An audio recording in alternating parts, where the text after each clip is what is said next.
Kelebihan rezeki merupakan sunnatullah dan tidak harus membuat kita merasa lebih dari yang lain.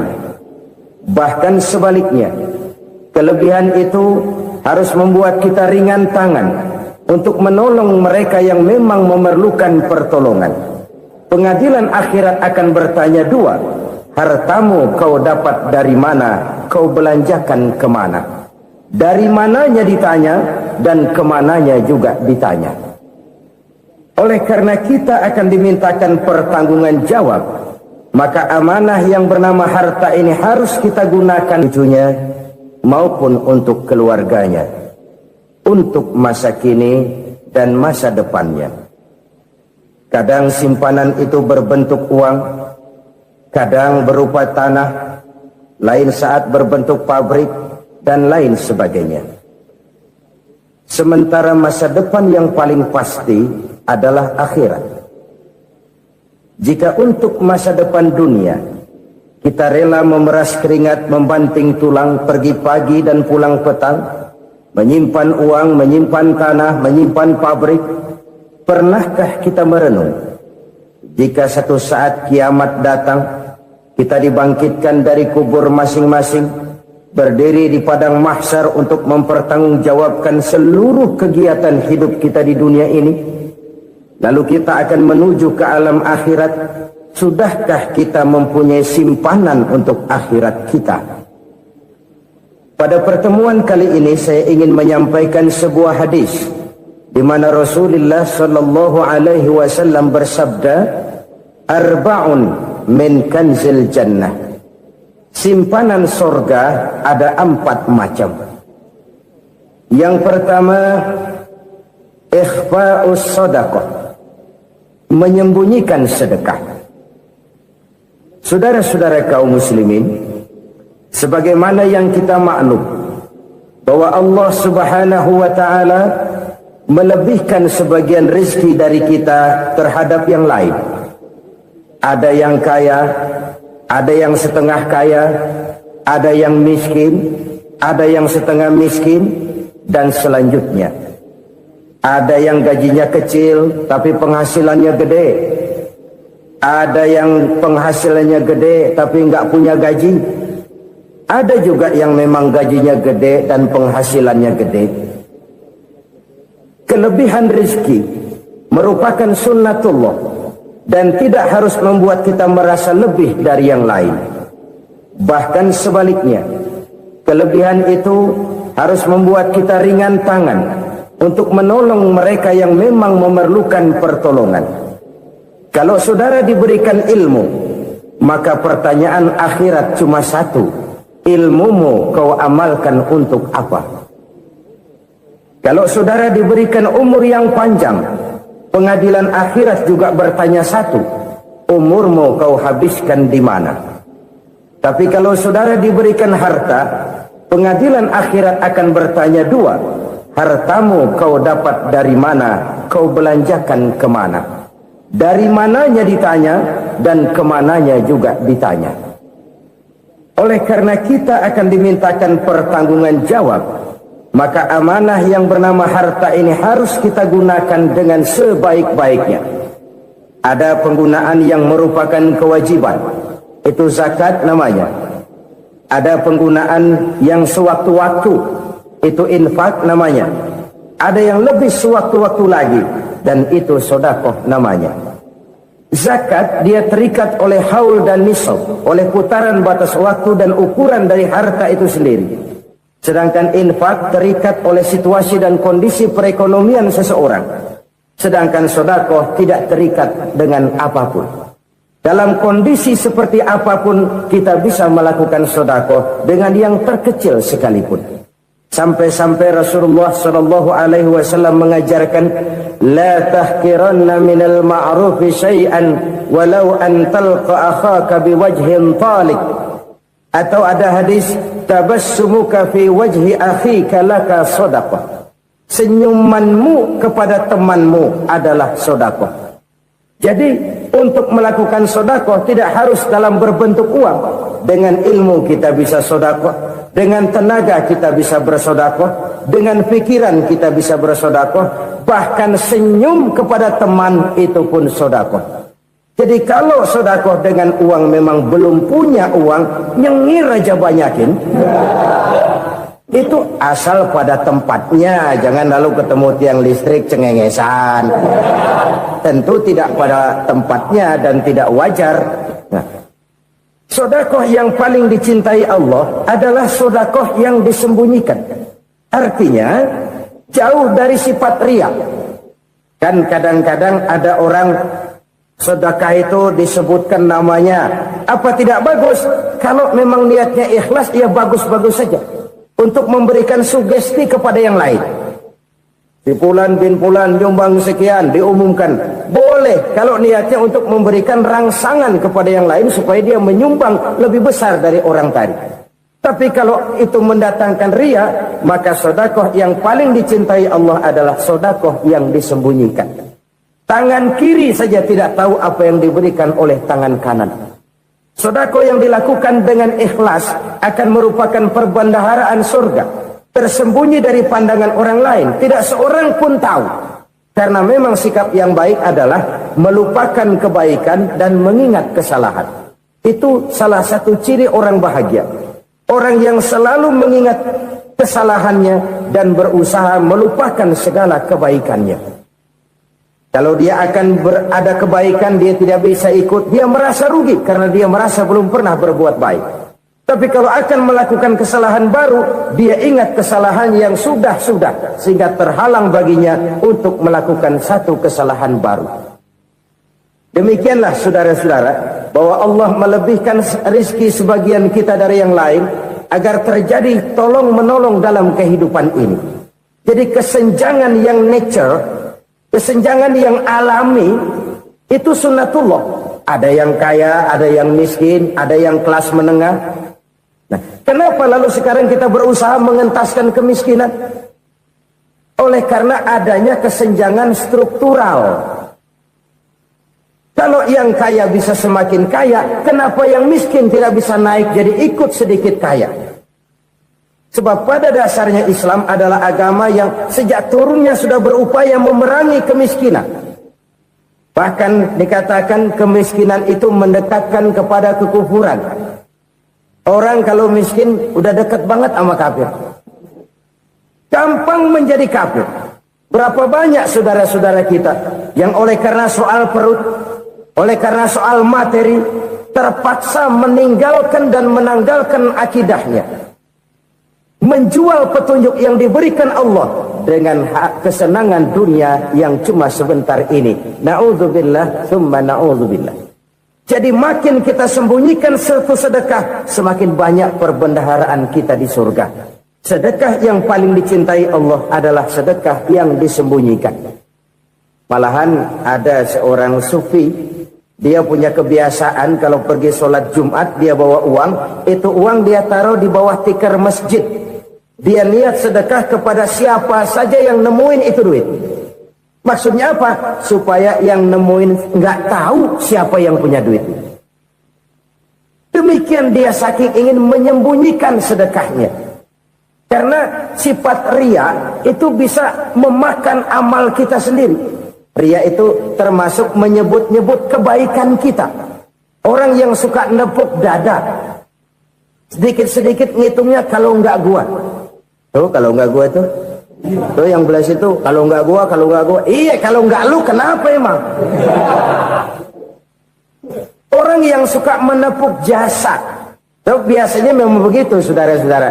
Kalau perang lagi berkecamuk, orang nggak sempat ngaku jadi pahlawan. Tapi begitu perang selesai, yang kagak kenal bedil ngaku pahlawan, mas. Itu sesuatu yang biasa.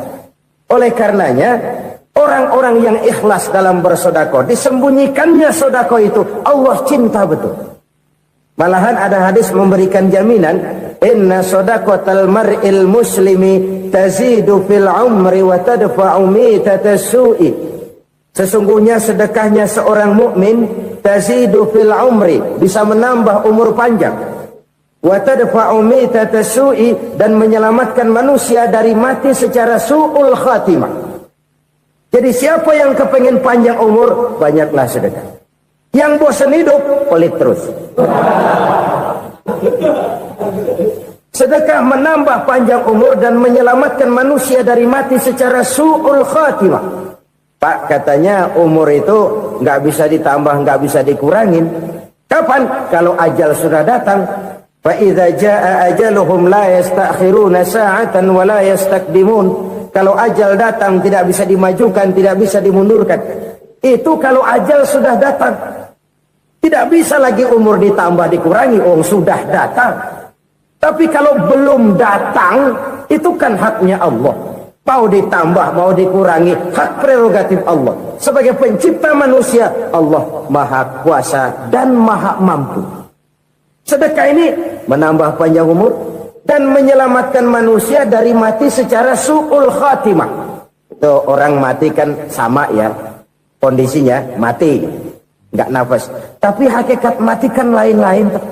Ada yang mati itu husnul khatimah, baik akhirnya.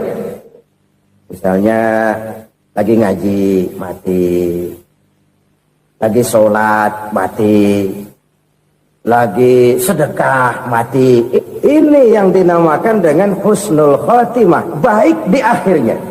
Sebaliknya ada yang su'ul khatimah, jelek di akhirnya. Ini yang jadi catatan akhir. Lagi nyekek botol, mampus. Lagi banting kartu, modar. Su'ul khatimah, jelek pada akhirnya. Sedekah menyelamatkan manusia dari mati secara su'ul khatimah. Dan kita semua kepengen mendapat husnul khatimah, jauh dari su'ul khatimah. Oleh sebab itu yang bisa menyelamatkan kita dari penyakit itu antara lain adalah sedekah yang disembunyikan, yang dikerjakan dengan ikhlas karena Allah, tidak karena kepengen dipuji orang, tidak karena ingin dikatakan orang pemurah. Sebab orang dermawan itu orang yang memberi tanpa harus diminta. Kalau masih harus diminta, ya belum dermawan namanya, masih harus diminta. Kalau nggak diminta ya tulus, lolos, polos. Saudara-saudara kaum muslimin rahimakumullah, harta adalah amanat dan akan kita pertanggungjawabkan. Allah melebihkan rizki sebagian kita dari yang lain agar kita saling tolong menolong, bantu membantu. Nabi janjikan siapa yang meringankan beban saudaranya muslim di dunia, Allah akan meringankan bebannya di akhirat nanti. Sebuah jaminan dari baginda Nabi. Si orang yang kita bantu barangkali tidak bisa membalas, Allah yang akan membalas lewat jalan lain yang tidak pernah kita sangka-sangka. Ada orang tanya, Pak, ini ada orang nyumbang masjid sambil marah-marah, bagaimana? Saya bilang sumbangannya aja ambil, marahnya jangan.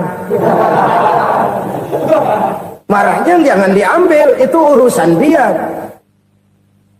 Saudara-saudara kaum muslimin rahimakumullah, umat Islam ini kan umat yang punya potensi besar. Kadang kita merenung, kenapa kadang-kadang pembangunan masjid kok lambat sekali? Kalau hotel hari ini peletakan pertama, bulan depan peresmian. Supermarket hari ini peletakan batu pertama, minggu depan peresmian.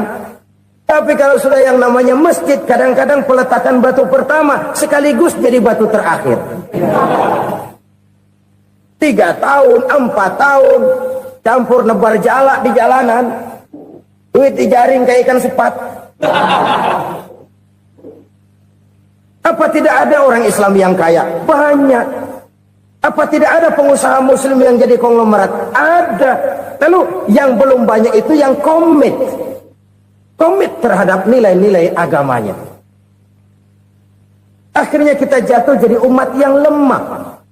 Belum ada pengusaha konglomerat muslim buka pabrik supermi cap bedug misalnya umpamanya atau pabrik kecap cap sorban supaya identitas keislamannya sedikit kelihatan. Kita jatuh jadi umat yang lemah karena potensi tidak terinventarisir dengan baik. Kita ini ibarat kompor yang cuma matengin nasi orang lain. potensi kita dimanfaatkan oleh orang lain. Ukhuwah Islamiyah kita baru terbatas kepada silaturahmi. Ukhuwah di bidang ekonomi kita lemah, ukhuwah di bidang kebudayaan kita lemah, apalagi ukhuwah di bidang politik kita lebih rapuh lagi. Padahal ukhuwah itu adalah totalitas kehidupan manusia, menyangkut ipolek sosbud, memerlukan nilai-nilai ukhuwah. Jadi oleh karena itu mari kita menyadari, di dalam harta kita, walaupun kita yang cari, pergi pagi, pulang sore, peras keringat, banting tulang, di sana ada harta anak yatim. Di sana ada hak masjid. Di sana ada hak pesantren. Di sana ada hak jihad. Berbahagialah seseorang apabila dia oleh Allah dijadikan keran. Keran itu menyimpan air, tapi tidak untuk dirinya, tapi disalurkannya kepada mereka yang memang memerlukannya. Saudara-saudara kaum muslimin rahimakumullah, ini yang pertama. Jadi perbendaharaan surga adalah menyembunyikan sedekah. Orang lain nggak tahu, kita pun nggak pernah ngitung-ngitung. Kita anggap lewat begitu saja, padahal itu deposit akhirat. Satu. Yang kedua, perbendaharaan surga itu apa? Wa kitmanul musibah, menyembunyikan kesulitan. Kadang orang takut menghadapi kesulitan, tapi makin kita merenung, hidup ini kan sebenarnya urusan. Takut sama urusan, ya jangan hidup. Tandanya orang hidup itu kalau punya urusan. Urusan melupakan problem, problem sering menimbulkan kesulitan. Kesulitan bukan untuk ditakuti, tapi untuk diatasi dan dicarikan jalan keluarnya. Siapa sih orangnya yang nggak pernah sulit-sulit? Makin tinggi status sosialnya, makin gede urusannya. Makin tinggi kualitas imannya, makin berat tingkat kesulitannya. Cuma memang yang namanya enak itu seperti pelangi. Biang lala itu nggak pernah di atas kepala kita, di atas kepala orang melulu. Lo sih enak lo, kata kita. Dia juga bilang, yang enak kan lo. Pelangi itu nggak pernah di atas kepala kita. Kata tukang beca, aduh enak ya naik Mercy. Kata tukang beca, apa yang di dalam mobil Mercy? Aduh enak bener tukang beca, di jok ngeringkuk ngorok pulas bener. Saya kamar pakai AC, sejuk, tempat tidur sutra, empuk, alga, spring bed, kulak kulit nggak bisa pulas kalau belum minum Valium, belum tidur. Enak bener tukang beca, di jok ngorok nggak tahu wetan kulon. Si tukang beca bilang yang di Mercy enak, yang di Mercy bilang tukang beca enak. Inilah enak, nggak pernah di atas kepala kita, di atas kepala orang lain melulu enak itu. Nah, saudara-saudara, yang merupakan perbendaharaan surga itu orang yang bisa menyembunyikan kesulitan, baik pribadi ataupun rumah tangga. Nih terutama rumah tangga yang jadi soalnya. Kadang-kadang kita ini kalau senang, sebaliknya kalau senang kita diam, kalem aja, cuek. Banyak banget duit kita bawaan, diam aja udah. Malah ketemu orang takut. Tapi begitu susah, sekampung tahu. Padahal Nabi mengajarkan perbendaharaan surga itu menyembunyikan musibah, menyembunyikan kesulitan. Kalau enak, cerita sama orang-orang. Kalau nggak enak, rasain sendiri, tekan sendiri, atasin sendiri. Kita kan sebaliknya, tenang kita diam, asal lagi susah, paling tidak kita nyari teman buat cerita kesusahan. Siapa orangnya yang nggak pernah susah? Cuma soalnya bagaimana kita mengatasi kesusahan itu sendiri. Begitu juga misalnya kalau orang sudah berumah tangga, itu orang tuanya harus menjadi tempat dia cerita yang enak-enak saja. Yang nggak enak rasain berdua, selesaikan berdua, atasin berdua. Jangan dibalik. Asal senang diam, giliran susah saja. Maknya laporan. Terbalik. Bisa menjaga security informasi. Maka nama bayam keluar diam, malah seluitan. Enak amat lo makan daging ayam. Security informasi.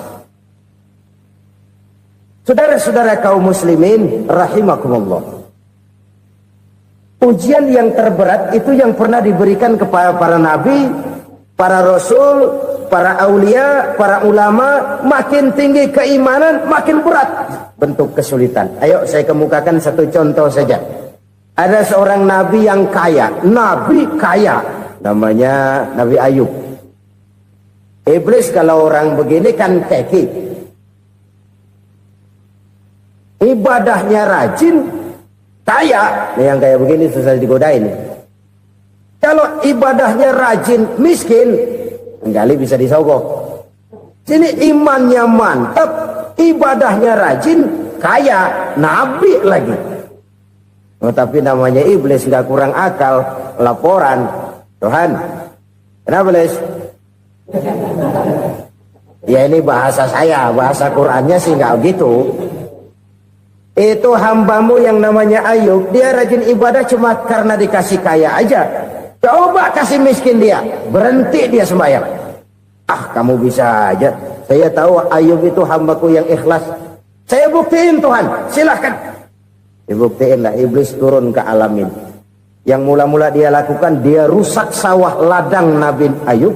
Dia binasakan binatang ternak Nabi Ayub. Sehingga dalam waktu singkat, jatuhlah Nabi Ayub dari orang paling kaya, jadi orang paling miskin. Beliau masih ibadah di mihrab dalam masjid. Datang iblis. Saudara Ayub, ya. Lagi ngapain? Ibadah. Nyembah Allah, nyembah Allah. Oh, percuma. Kenapa? Tuhan yang ente sembah nih, dia udah bikin miskin ente. Sawah ladang ente hancur lebur, binatang ternak binasa. Sekarang ente jadi orang paling miskin. Ngapain nyembah Tuhan kayak begitu? Tekor. Udah berhenti dah ibadah, berhenti ibadah. Ini iblis sama Tuhan laporannya lain, yang dikerjakan kepada Nabi Ayub juga lain. Benar begitu iblis kata Nabi Ayub? Iya, sawah ladang saya habis, buras. Binatang ternak saya binasa, binasa. Saya miskin, bangpak. Apa jawab Nabi Ayub? Bukan innalillahi, ya ini hebat. Alhamdulillahillazi a'tani wa akhza minni. Segala puji bagi Allah yang telah memberikan harta kepada saya dan sekarang mengambilnya lagi. Alhamdulillah. Allah yang ngasih, Allah yang ambil. Itu mah urusan Allah. Iblis cuman ibadah jalan terus, sujud lagi Nabi Ayub. Iblis seleher gondok banget. Dasar Nabi nggak mempan dia apa-apain. Miskin malah alhamdulillah. Allah yang ngasih, Allah yang ambil. Jadi kalau kita tidak komit, kita tidak terikat kepada kaya, miskin, senang, susah, apa yang bisa bikin kita susah? Jadikan kekayaan, kemiskinan, jadikan senang, susah sebagai anak buah yang bisa kita atur. Jangan kekayaan ngatur kita, jangan kemiskinan ngatur kita. Kita yang harus mengatur mereka. Senang, susah, kaya, miskin, bahagia, sengsara, jadikan itu anak buah yang bisa kita atur. Kalau sekarang kita kaya, lain saat boleh jadi kita miskin, semiskin-miskinnya. Allah yang ngasih, Allah yang ambil. Tenaga mana yang bisa menghalangi? Ibadah jalan terus. Iblis makin gondok. Dasar Nabi loh. Akhirnya apa? Nabi Ayub dikerjain, diberikan penyakit. Demikian fatal penyakitnya. Bayangin, udah miskin, sakit. Masya Allah. Miskin, sakit. Sakitnya nggak lama, kira-kira 16 tahun. Istrinya 3, 2 mental minta ceraiin. Ngerawatin laki bengek begini. Senang belum tentu, susah udah pasti nih. Cerai aja, cerai dah. Cerai. Tinggal satu Siti Rahmah yang setia menemani beliau. Sesetia-setianya hati perempuan. Satu saat Siti Rahmah bilang, "Bang, iya, abang kan Nabi bang. Lalu, namanya Nabi kan doanya jarang meleset bang. Maksud kamu minta kenapa sih sama Tuhan biar abang sembuh baik dah bang?" Siti Rahmah, iya. Saya sakit berapa tahun sih dah? 16 tahun bang. Sebelum ini saya sehat berapa tahun? Ya kira-kira 60 tahun bang. Nah coba ente banding-bandingin Rahmah. Saya dikasih sehat 60 tahun. dikasih sakit 16 tahun, sudah nggak sabar mau doa kepada Allah minta sembuh. Saya malu kepada Allah. Diuji dengan yang luar biasa seperti ini, tidak mengganggu stabilitas kehambaannya. Dia tetap menghamba kepada Allah Subhanahu wa ta'ala. Saudara-saudara kaum muslimin rahimakumullah, kunci menghadapi kesulitan itu apa? Allah jelaskan dalam satu ayat, wa basyiris sabirin alladzina iza asabathum musibah qalu inna lillahi wa inna ilaihi raji'un. Gembirakan orang-orang yang sabar. Siapa mereka itu? Yang apabila mendapat musibah mereka kembali kepada keyakinan dasar, segalanya dari Allah dan segalanya akan kembali kepada Allah. Ini konsepsi dasar dari sikap muslim dalam menghadapi berbagai kesulitan. Segalanya dari Allah, segalanya akan kembali kepada Allah. Kalau ini sudah kondisi dasarnya, maka kita akan lapang menghadapi kenyataan bagaimanapun pahitnya. Apakah itu namanya miskin? Apakah itu namanya sakit? Bahkan maut sekalipun. Segalanya dari Allah, segalanya akan kembali kepada Allah. Ini sikap hidup, bukan sekedar ucapan. Kita kadang-kadang menjadikannya sebagai ucapan.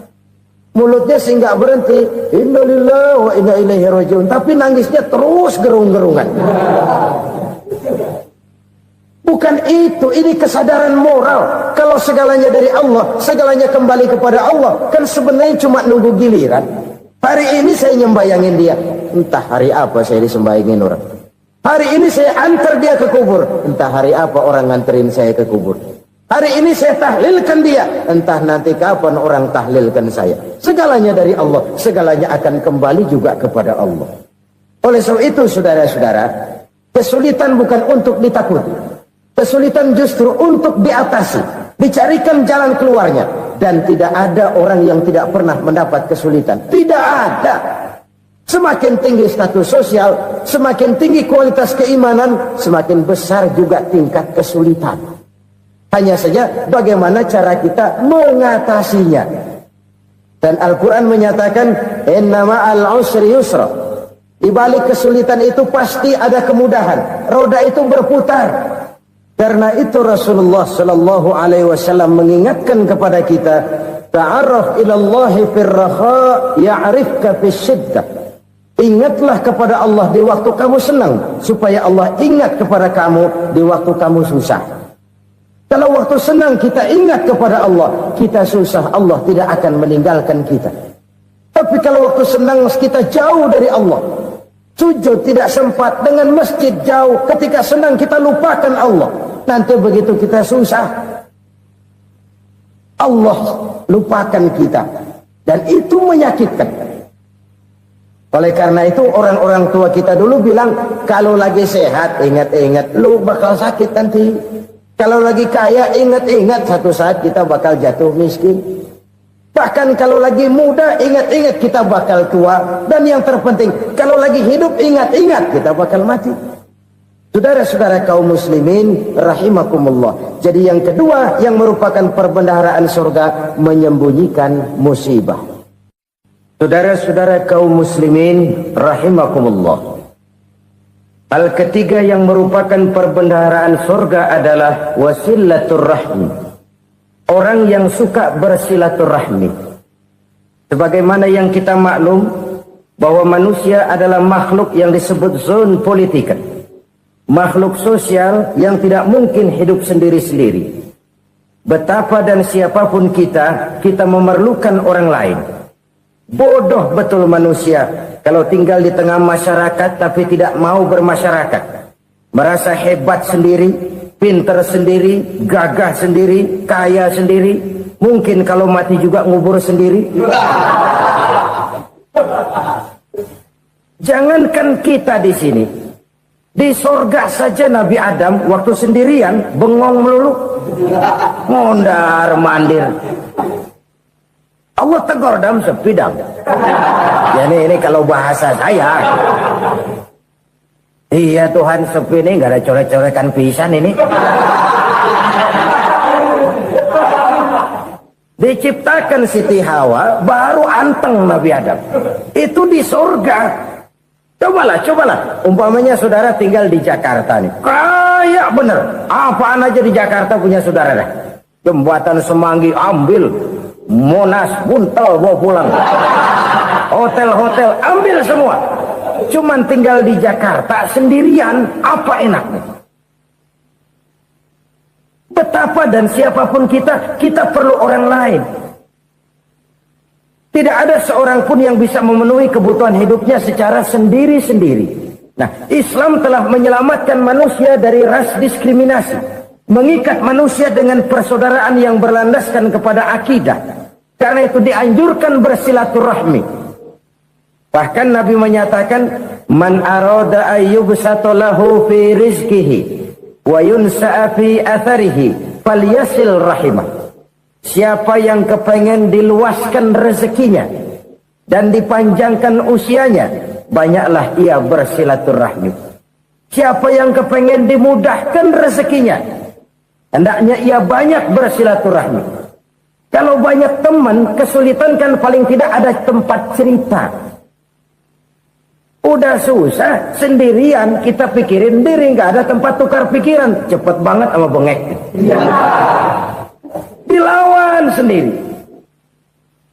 Nah, secara makro kita bisa berkata, tidak mungkin ada kemenangan kalau tidak ada kekuatan. Tidak ada kekuatan kalau tidak ada kesatuan dan persatuan. Tidak mungkin ada kesatuan dan persatuan tanpa semangat silaturahmi. Kalau umat Islam mau menang, dia harus kuat. Kalau umat Islam mau kuat, dia harus bersatu. Kalau umat Islam mau bersatu, dia harus membudayakan silaturahmi ini. Bahkan sampai-sampai kata Nabi, kalau bisa cari nilai tambah. Apa? Silman qata'ak. Bersilaturahmilah kau kepada orang yang marah denganmu. Masya Allah, indahnya ajaran agama kita. Orang yang marah pun kepada kita, kata Nabi, kalau bisa bersilaturahmilah kepadanya. Kepada orang yang marah itu. Di situ nilai tambah. Cuman jujur nih hadis, ngucapinnya gampang, ngamalinnya yang berat banget. Orang marah sama kita disuruh silaturahmi, ada apa malu? Lu marah, ada gua marahan lagi. Gue pikirin.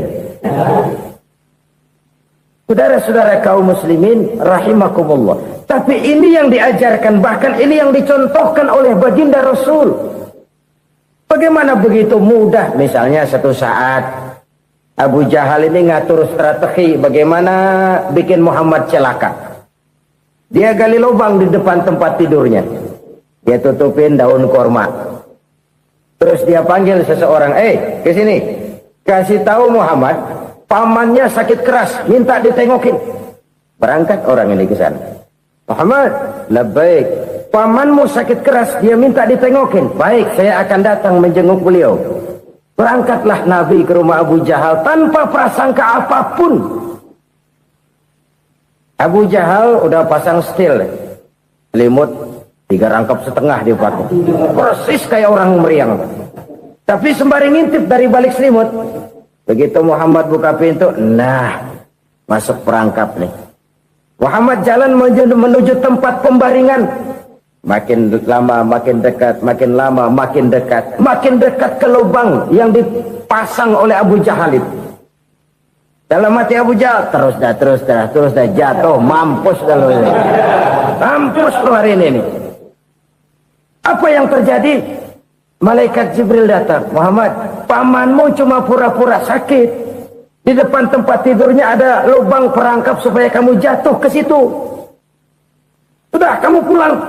Balik kanan Nabi. Sudah hampir jatuh ke lubang, balik kanan, pulang.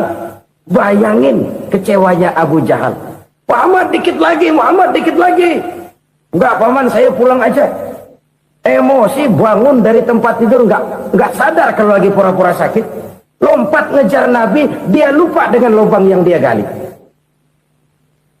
Usrak, nyemplung sendiri ke dalam lubang.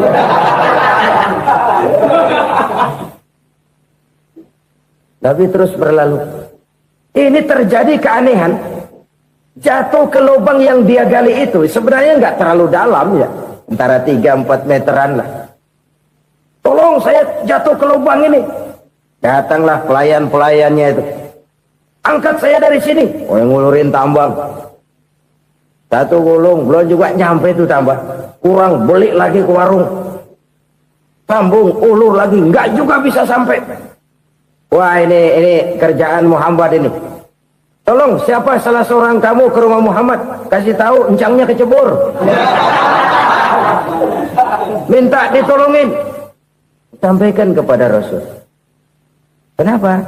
Pamanmu jatuh ke lubang, Muhammad minta tolong diangkatin. Tambang udah nyambung-nyambung nggak nyampe juga. Ya, nanti saya datang, saya tolong.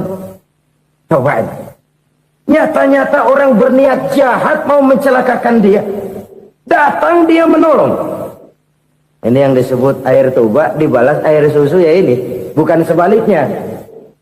Air tuba dibalas air susu. Paman, kecebur ya? Iya Muhammad, tolonglah. Pegang tangan saya.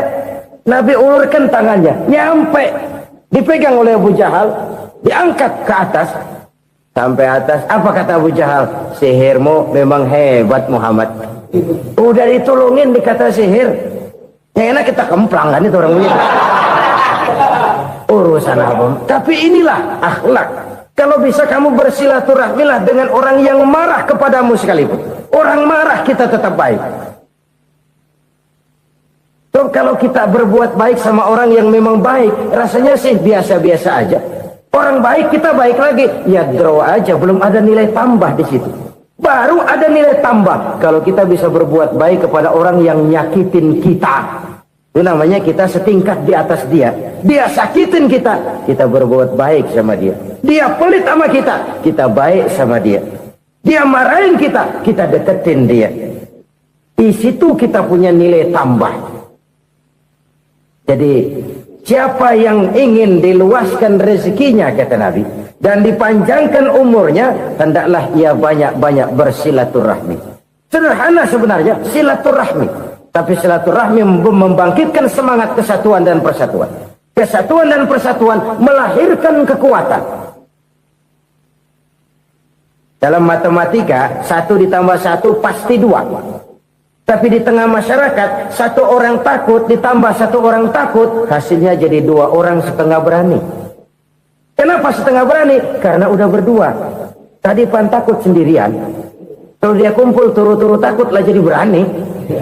Kita yang lemah, kita yang tidak berdaya, kita yang miskin, kalau mau kompak bersatu, apa yang nggak bisa kita kerjain? Apalagi tinggal di kota besar, pilihan cuma 2. Bertahan atau minggir. Bertahan atau minggir. Untuk bisa bertahan harus mampu bersaing. Untuk mampu bersaing harus punya keahlian. Keahlian harus ditunjang dengan pendidikan, ditambah oleh kekompakan sebagai umat. Udah miskin mencar mulu, orang injak kita. Orang nggak pandang urusan apa malu. Oleh karena itu, silaturahmi pada hakikatnya merupakan roh dari ukhuwah yang diajarkan oleh agama kita. Bagaimana Islam menyelamatkan masyarakat manusia dari ras diskriminasi, mengikat manusia, dan tidak ada persaudaraan yang lebih indah selain persaudaraan yang diikat dengan nilai-nilai akidah. Sepanjang orang di jalan Allah, itulah saudara kita. Keluar dia dari jalan Allah, selesailah persaudaraan sampai di situ. Karena itu, kalau ingin menyimpan sesuatu di surga, banyaklah bersilaturahmi. Datang ke rumah ini, datang ke rumah itu, dan lain sebagainya. Itu simpanan kita di akhirat nanti. Ini yang ketiga. Saudara-saudara, yang keempat, perbendaharaan surga itu apa? Wa qawlu la hawla wa la quwwata illa billah. Ucapan la hawla wa la quwwata illa billah. Ibadah kan ada yang berat, modalnya besar. Bangun masjid berat, modalnya besar. Bangun rumah sakit berat, modalnya besar. Ada ibadah yang berat, tapi modalnya ringan. Misalnya puasa. Puasa itu berat, mengendalikan nafsu. Kalau sekedar nggak makan, nggak minum sih enteng. Mengendalikan nafsu. Itu jihad terbesar, tapi kan modalnya ringan, cuma niat saja. Ini ibadah berat, modalnya ringan. Ada ibadah yang ringan, modalnya juga enteng. Seperti termasuk ucapan la haula wa la quwwata illa billah. tanpa sadar. La haula wala quwata illa billah. Nyelengin tuh di surga. Nyelengin, kita nggak terasa. Nyelengin simpenan akhirat. La haula wala quwata illa billah. Nyimpan lagi. Kaget. La haula wala quwata illa billah. Nyimpan lagi. Banyak simpenan. Walaupun sebenarnya yang dimaksud di sini adalah kesadaran batin. Bahwa tidak ada daya dan kekuatan kecuali Allah. Itu intinya. Kita memulai pekerjaan disunahkan baca bismillah, kan begitu? Apa itu? Kesadaran moral. Bahwa ini saya bisa kerjakan. Saya kerjakan ini dengan menyebut nama Allah. Kenapa? Kalau Allah tidak memberikan daya dan kekuatan, mana mampu saya kerjakan ini. Maka saya kerjakan ini dengan menyebut nama Allah. Bismillah. Kesadaran moral. Manusia hanya wajib berusaha, tapi nggak pernah wajib berhasil. Banyak hal-hal yang kalau kita renungkan secara rasio nggak mungkin, tapi jadi kenyataan. La haula wala quwata illa billah. Tidak ada daya dan kekuatan kecuali bagi Allah semata-mata. Kesadaran moral akan kelemahan dan keterbatasan makhluk bernama manusia. Kadang kita kagum dengan otak, tapi kita sering lupa sama yang bikin otak. Padahal bagaimanapun hebatnya otak, yang bikin otak pasti lebih hebat dari otak. Nggak percaya, silahkan otak-otakan. Inilah kecenderungan. Kita kagum dengan pesawat-pesawat mutakhir, bukan main besi gede banget terbang itu. Alangkah hebatnya. Lalu apa yang bikin otak tidak lebih hebat dari itu semua? Kita puji laut. Apa yang bikin laut tidak lebih hebat dari laut itu? La haula wa la quwata illa billah. Tidak ada daya dan kekuatan kecuali Allah. Apa yang bisa kita lakukan? Kalau tidak karena daya dan kemampuan yang diberikan oleh Allah kepada kita. Lahirlah sikap tawadu, rendah hati. Tidak melonjak menjadi angkuh dan sombong. Sadar akan kelemahan dan keterbatasan diri. Sebagai makhluk yang diciptakan oleh Allah subhanahu wa ta'ala. Jadi satu sisi ini ucapan yang berpahala, la haula, jadi wiridan. Pada sisi lain ini kesadaran moral, sikap mental, kesadaran batin. Bahwa yang punya daya dan kekuatan itu cuma Allah. Kita nggak pantas untuk sombong. Sebab sombong itu pakaiannya Allah. Kita nggak sedang pakai pakaian Allah, kegedean. Dan makin kita renungi, makin terbentur. Apa sih yang bisa kita sombongin? Kita mau sombong apa? Kaya? Pintar? Itu kan semua relatif. Di atas langit masih ada langit lagi. Jadi oleh karenanya, marilah kita menyadari. Manusia hanya wajib berusaha, tapi tidak pernah wajib berhasil. Yang berusaha saja tidak wajib berhasil, apalagi yang tidak berusaha. Islam bukan agama orang pemalas yang selesai sholat lalu enggelohom, enggelenggem ayem-ayem. Tapi Islam bukan agama orang sombong yang setelah berusaha lalu tidak memerlukan Allah. Kita bisa saja bikin proyeksi, tahun sekian kita bakal panen besar menurut perhitungan otak. Tapi ada kejadian lain. Apa? Tikus ngambek. Habis itu dimakanin tikus, panen gagal. Proyeksi rasional gagal oleh tikus-tikus yang ngambek itu. Bisa saja terjadi. Tahun depan kita panen besar, urung. Kenapa? Musim panas panjang. Lalu sekarang ini koran-koran bikin berita musim mengalami penyelewengan. Bukan cuma manusia yang nyeleweng sekarang. Musim pakai nyeleweng. Mestinya kan musim hujan udah selesai. Masih hujan-hujan juga. Musim. Nah sekarang kita boleh bikin proyeksi. Kita bakal panen besar. Tahu-tahu musim panas panjang. Sawah retak, air kering. Cari teknokrat yang paling botak. Suruh pendekin tuh musim panas. La haula wa la quwata illa billah. Inilah kesadaran moral. Saudara, saya teringat satu saat ada seorang konglomerat. Umurnya ya kira-kira 70-an. Satu saat dia ditanya oleh wartawan, "Pak, umur Bapak berapa sih?" "Ya paling 10 tahun." 10 tahun. 10 tahun. Anak bapak berapa orang? Satu saja. Satu. Harta bapak berapa? Ya paling-paling bangsa 7 juta kali. 7 juta? Iya. Pak, kenapa bapak bohongi saya? Bapak punya buku biografi. Koran-koran, majalah-majalah banyak memuat cerita riwayat hidup bapak. Saya tahu umur bapak 70. Kenapa bilang cuma 7 tahun? Saya tahu anak bapak 8. Kenapa cuma bilang 1? Saya tahu harta bapak miliaran, mungkin triliunan. Pabrik di mana-mana, bank di mana-mana. Kenapa bilang uang bapak cuma 7 juta? Nah, kata si konglomerat tadi, kamu benar nak, kamu benar.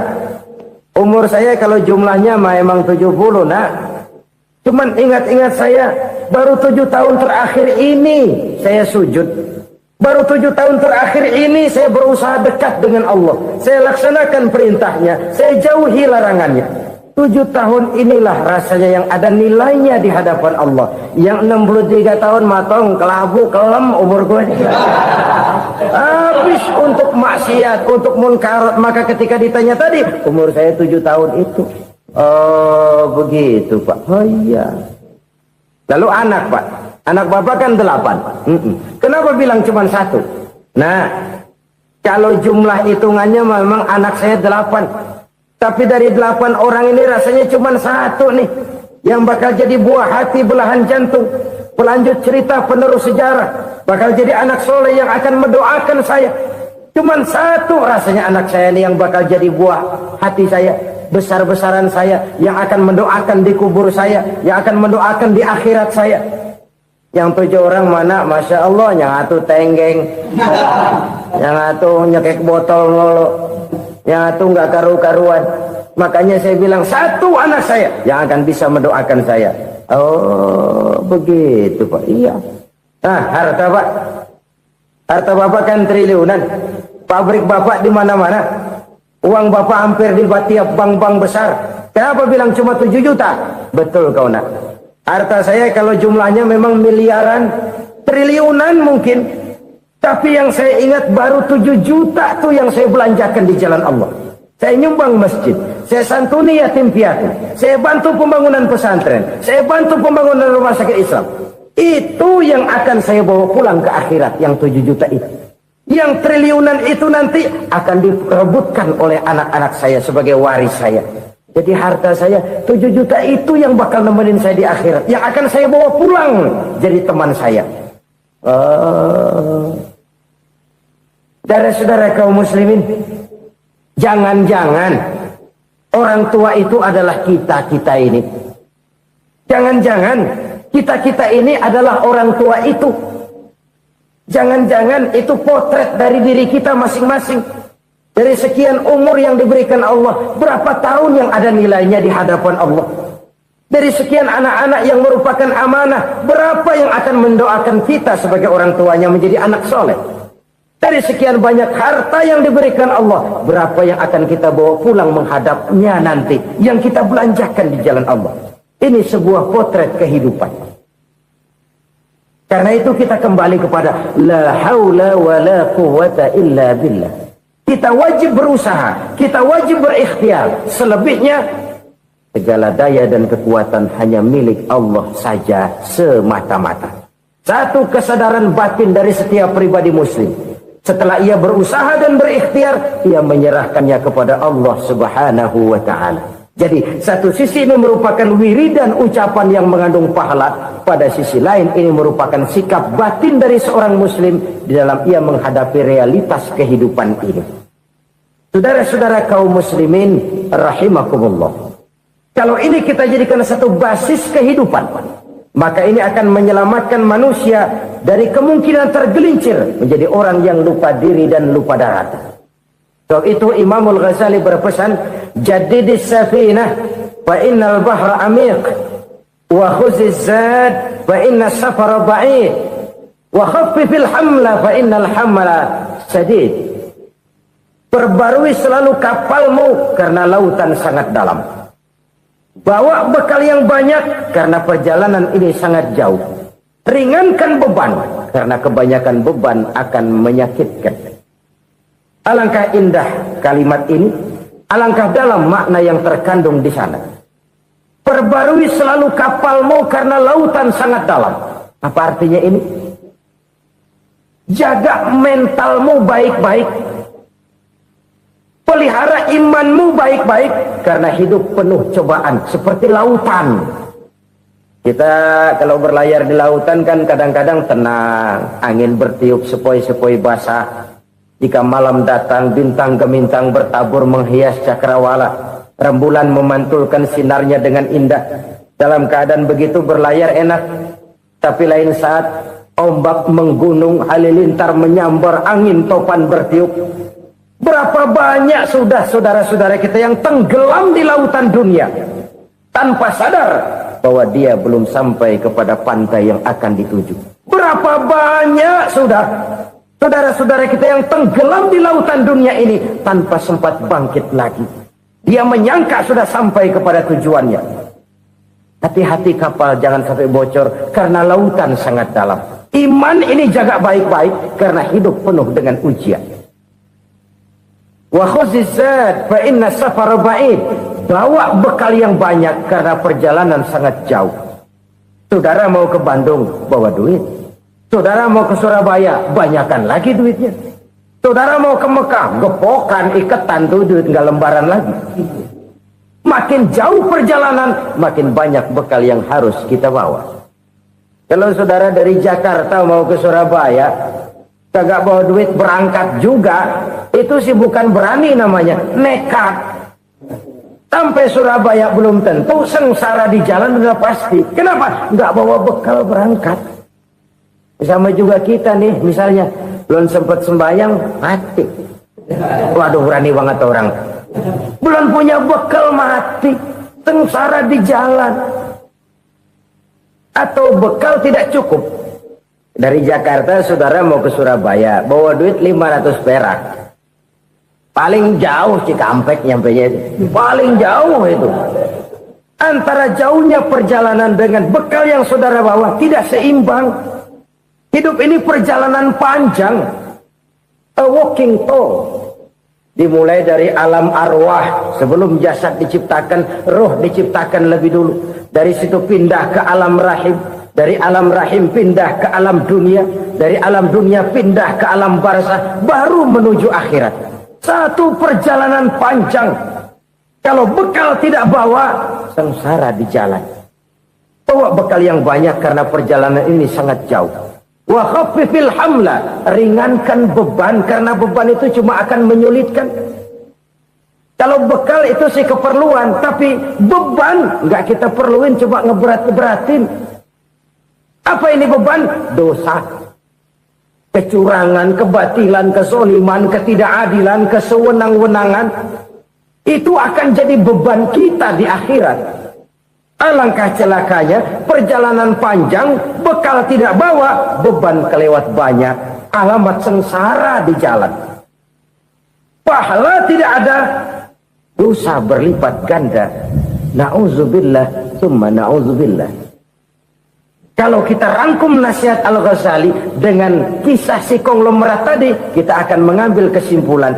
Pertama, bekal terbaik dalam menghadapi gejolak kehidupan ini tidak lain adalah iman.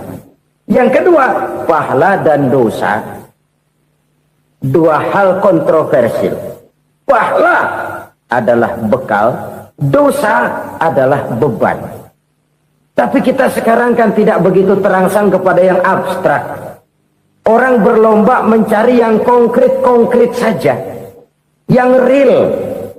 Kalau memang dosa, benjol dong. Kira-kira begitu. Kira-kira begitu. Persis orang Yahudi dulu. Orang Yahudi itu kan pernah minta kepada Nabi Musa. Ya Musa lan nu'min.